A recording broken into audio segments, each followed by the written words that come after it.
What's going on here? I come home exhausted and you're just lounging around asleep?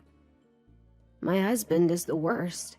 Even when I'm burning up with fever, he tries to push me to do all the housework. If I collapse and end up in the hospital, he just thinks I'm faking it. How did I ever let myself be pushed around by a man like this for so long? As I started preparing for a divorce, tragedy struck. Life had always been tough and it felt like more trials were coming my way. But I won't be defeated. I vowed to myself that I'd overcome anything thrown my way.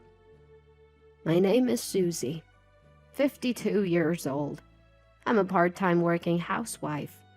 We started living with my in-laws shortly after getting married. But since their passing, it's just me and my husband, Jason. We have an adult daughter, Avril, but she moved out, and we rarely see her. Having Avril was a blessing, but marrying Jason was a mistake. In our 50s, I've come to realize it's too late. Still, I plan to wait a bit more and get a divorce when Jason retires at 65. That's because I've endured years of harassment from my in-laws and grown tired of Jason's constant complaints. Yes, what we had wasn't a marriage, but a mere coexistence. I never viewed Jason as family, nor did I want to spend my golden years with him. During a family trip, both my in-laws tragically passed away in an accident. At the memorial service, I unintentionally overheard some relatives whispering in a corner, thinking I was out of earshot. I hate to say this at a funeral, but Susie might finally catch a break. She's been tormented for years, and with Jason so indifferent, it's just so sad. It hit me then that people pitied me. I always thought it was normal for a daughter-in-law to obey the in-laws. My mom even told me, getting along and not resisting leads to a happy family. You'll be in the mother-in-law's position someday. Just be patient. But I was treated like a maid, mainly because I never gave birth to a boy. I always believed that someday freedom would come my way. I never imagined people felt sorry for me. Then I realized I wanted to live a happier life and had so many things left to do. If I brought up divorce now, Jason, who never loved me, would agree in a heartbeat. He'd make sure the assets weren't divided fairly and I'd be left on my own. I don't want to burden my daughter, who's single and working hard, and since I've never worked full-time, starting now would be a tough transition. Thankfully, Jason is a workaholic who's climbed his way up to an executive position. I'm sure he'll receive a hefty retirement package when he leaves. I've decided to take half of that and divorce him. I have about 13 years until he retires at 65, so I started looking for a job I can do from home and began taking computer classes between house chores. Jason is often away for work. When he returns, it's always, "Hey, dinner!" or "Beer!" with short commands for me to serve him. He would never notice if I'm doing something behind his back. To document the deterioration of our relationship, I decided to keep a diary. Then one day, I felt terribly ill and was bedridden. When Jason came home and saw me in bed, he yelled, "What are you doing? I come home tired and you're just lying there?" and forcibly pulled me up. "I have a high fever. I can't make dinner. If I do, I might get you sick. There's leftover food in the fridge. Please warm it up." Jason's face twisted in anger. "What? You expect me to eat leftovers? You can still move with a fever, right? You're living comfortably because I'm working." He dragged me out of bed and ordered me to cook. Feeling cold and shaky, I managed to make some food. I couldn't taste anything because of my stuffy nose, but I assumed it was all right. However, Jason complained after one bite. This is awful. Did you even taste it? Just add some seasoning if it's not to your liking. It's way too sweet. You mixed up sugar and salt, didn't you? If that's the case, just eat the leftovers. Even with my foggy mind, I tried to do what I could, but Jason seemed annoyed. Don't feed me the same stuff from yesterday. Did you mess up the sugar and salt on purpose just to annoy me? I wouldn't do that. Then don't screw up the next dish. Hurry up! He glared at me threateningly, ordering with a loud voice. I reluctantly began making another meal. But with the fever and throbbing headache, my hands weren't steady, and I accidentally dropped a pot. I felt cold water splash on my feet, and a shock made me collapse. And just like that, I lost consciousness. When I came to, I was lying in a hospital bed. Avril and my parents were there, tears glistening in their eyes as they watched over me. What happened? Lost in my confusion, my mother began to explain. I had collapsed in the kitchen and Jason had just left me there without even calling an ambulance. The next morning, Avril, who came home unexpectedly to surprise me, found me lying on the kitchen floor and immediately called for help. With tears streaming down her face and a deep intensity in her eyes, Avril said, "Mom, you really shouldn't be with Dad any longer. Just come live with me." "Where's Jason?" "He's terrible. After you got hospitalized, I called him. He thought you were faking it and just left you. I can't believe he's my dad." Hearing my daughter's words, the reality of enduring this life for over a decade sunk in. I once thought that 10 years would pass quickly, but wasting those years in agony seemed like I'd just be squandering my life. I've been planning to divorce Jason, but after what happened, I don't want to spend another second with him. Hearing this, Avril finally smiled. My dad then said gently, "You should do that. If you're ever in need, you can always come home. Avril told us how hard it's been for you. I'm sorry we didn't realize sooner." "I'm so sorry," my mother began, her voice filled with regret. "This might be my fault. I told you that no matter what, you should endure for the sake of the family. You took my advice seriously and bore everything, didn't you? I truly apologize. I wish I'd told you at least once that if things got tough, you could always come back home." I replied, "I should have spoken up when things got tough too. This happened because I never confided in anyone. From now on, I'm going to live a life without regrets." Seeing my smile, everyone in the room shared a gentle moment of laughter. The days of being controlled by Jason were over. From now on, I'll chase my own happiness. But just before Avril and my parents left my hospital room, my mother, with a concerned look, asked, "Susie, you look pale. Have you had a health checkup recently?" I shook my head. Although Jason's insurance covers checkups, I hadn't had one in years due to my busy schedule. I had never really thought about whether I was in good health or not. I just hadn't given it much attention. Maybe I should get one, I mused, realizing I didn't even know my own health status. Deciding to stay in the hospital for one more night, I scheduled a health checkup and headed home. Surprisingly, Jason was there that evening and immediately yelled at me when I entered. "Where have you been?" "I was in the hospital. Didn't Avril tell you?"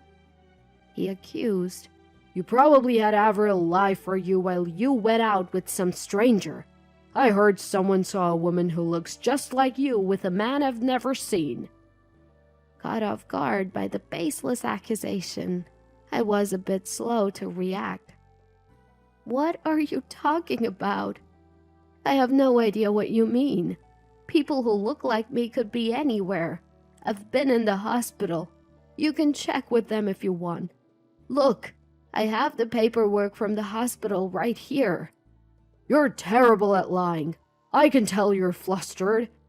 Anyone would be flustered if they were accused of something they didn't do. This document proves it. I pulled out the paperwork I had received from the hospital from my bag, but Jason snatched it from my hands, tore it up, and threw it on the floor. "Anyone can fake those papers." This was getting nowhere. Feeling defeated, I immediately ran out of the house. Jason didn't follow me. I hailed a taxi on the main road and headed to my parents' home. It was a relief being in the same city. A while after settling at home, my dad retrieved some clothes I had left behind, and I decided to stay with them for a bit. With everything that had transpired, I even considered treating myself to a vacation once the divorce was finalized. That was, until the results of my medical examination were out. Not long after returning home, I went back to the hospital for the results. They said I needed more detailed tests. I thought it was nothing serious, but then the doctor called in my family, and in a somber atmosphere, my dad relayed what he had been told. "They said it's terminal cancer. You can have only 3 months to live." "Oh, I see." Just when I had decided to enjoy the rest of my life, I received this grim prognosis.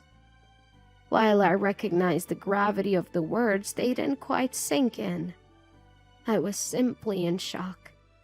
My mother hugged me, weeping, while my father looked away. At that moment, Avril held both my hands tightly. "Just because it's terminal doesn't mean it's incurable.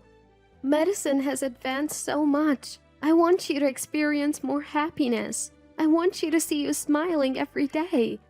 Don't give up just because you've been given this prognosis." Avril's words were encouraging and gave me strength. "Avril, the reason they told you about the diagnosis is that they wanted you to fight. If you just withered away without knowing, you'd definitely regret it. Even though times are tough now, I believe the future will be brighter. Otherwise, it wouldn't be fair to you." Though Avril tried to remain strong, she couldn't hold back her tears by the end. Knowing that my loved ones would grieve if I succumbed to my illness weighed heavily on me. Plus, I hadn't gotten back at Jason for everything he'd done. Fueled by a desire for revenge against Jason, I vowed to do whatever it took to beat the illness. Later, Avril told Jason about my condition and the terminal prognosis, but apparently, he didn't believe her. My anger boiled up even more. Thinking about a husband who didn't even bother to worry when his wife was in such a state. Why had I let Jason control me and tolerated him all these years? I regretted not divorcing him sooner, wondering if things would have been different. But I couldn't change the past. Determined to brighten my future, I decided to undergo the latest medical treatments. After living this way for 6 months, the 3-month prognosis had long passed, and my health was improving. That day, I was at the hospital for a routine checkup, accompanied by my mother. Suddenly, my cell phone rang. It was a call from Jason, which was unusual. Seeing the caller ID, both my mother and I exchanged surprised glances. I chose not to answer, instead asking my mother to handle it in a particular way. While she hesitated, the call ended. But soon after, Jason called again. "Mom, please." When I suggested that, my mother hesitantly answered the phone. To ensure I could hear Jason's voice, she plugged in earbuds and we each used one. The moment the call connected, I heard him shout, "Where are you messing around? I knew you were faking the hospital stay. Always playing sick. Get out of there and come home now." His yelling was so loud and harsh that I wanted to pull out the earbud immediately. My mother, using a stern tone, began, "I'm Susie's mother and—" He sounded genuinely shocked. "Wait, Susie's mom?" "It would have been a blessing if she were just playing sick. She passed away earlier." "No way. You're lying too?" My daughter. She's no longer in this world." My mother, although initially hesitant, gave a very convincing performance of grief. Jason fell silent for a few moments, then whispered, Where is Susie right now?"